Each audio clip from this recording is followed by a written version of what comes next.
ಇಲ್ಲಿ ಕೃಷ್ಣ ಅರ್ಜುನನಿಗೆ ಗೀತೆ ಬೋಧಿಸಿದ ಆ ಭವ್ಯ ರಥವನ್ನು ಮತ್ತು ಅತಿ ದೊಡ್ಡದಾದಂತಹ ಶ್ರೀ ಕೃಷ್ಣನ ವಿಶ್ವ ರೂಪವನ್ನು ನೋಡ್ಬೋದು. ಜಾಗ ಎಲ್ಲಿದೆ ಅಂತ ವಿಡಿಯೋ ಕೊನೆಯಲ್ಲಿ ಹೇಳ್ತೀನಿ. ಅದಕ್ಕೂ ಮೊದಲು ನನ್ನ ಫಾಲೋ ಮಾಡ್ಕೊಂಡು ನಿಮ್ಮ ಫ್ರೆಂಡ್ಸ್ಗೆ ಈ ವಿಡಿಯೋನ ಶೇರ್ ಮಾಡಿ. ಹಲೋ ನಮಸ್ತೆ ಸ್ನೇಹಿತರೆ, ನಾನು ನಿಮ್ಮ ವಿಲಾಸಿಸ್ ಚಂದ್ರ.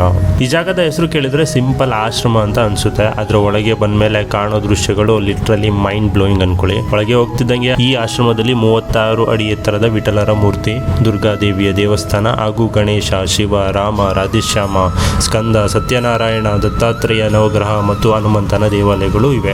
ಇಲ್ಲಿರೋ ಹನುಮಂತನ ವಿಗ್ರಹ ನೋಡಿ ನಂಗಂತೂ ತುಂಬಾನೇ ಇಷ್ಟ ಆಯಿತು. ಇಲ್ಲಿನ ಬಿಗ್ಗೆಸ್ಟ್ ಅಟ್ರಾಕ್ಷನ್ ಆದಂತಹ ಭವ್ಯವಾದ ಭಗವದ್ಗೀತಾ ದರ್ಶನ ಮಂದಿರ ನೋಡಬೇಕು ಅಂದ್ರೆ 20 ರೂಪಾಯಿ ಟಿಕೆಟ್ ತಗೋಬೇಕು. ಇಲ್ಲಿರುವ ಶ್ರೀ ಕೃಷ್ಣ ಅರ್ಜುನರ ರಥ ನೋಡಿದ್ರೆ ಮಹಾಭಾರತದ ಸಿನ್ನೆ ರಿಯಲ್ ಆಗಿ ನಮ್ಮ ಮುಂದೆ ರೀಕ್ರಿಯೇಟ್ ಮಾಡಿದ್ದಾರೆ ಅಂತ ಅನ್ಸುತ್ತೆ. ಮತ್ತೆ ಇಲ್ಲಿರುವ ವಿಶ್ವರೂಪ ದರ್ಶನ ಅದನ್ನ ನೋಡಿದ್ಮೇಲಂತೂ ಕೆಲ ಕ್ಷಣ ಮಾತೇ ಬರೋದಿಲ್ಲ ಕಣ್ರಿ.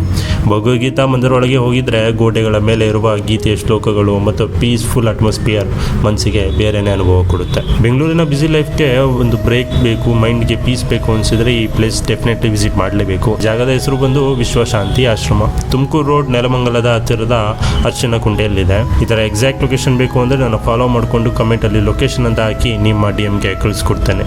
ಟಟ್ಟಾ ಬಾಯ್, ನಾನು ನಿಮ್ಮ ವಿಲಾಸಿಸ್ ಚಂದ್ರ.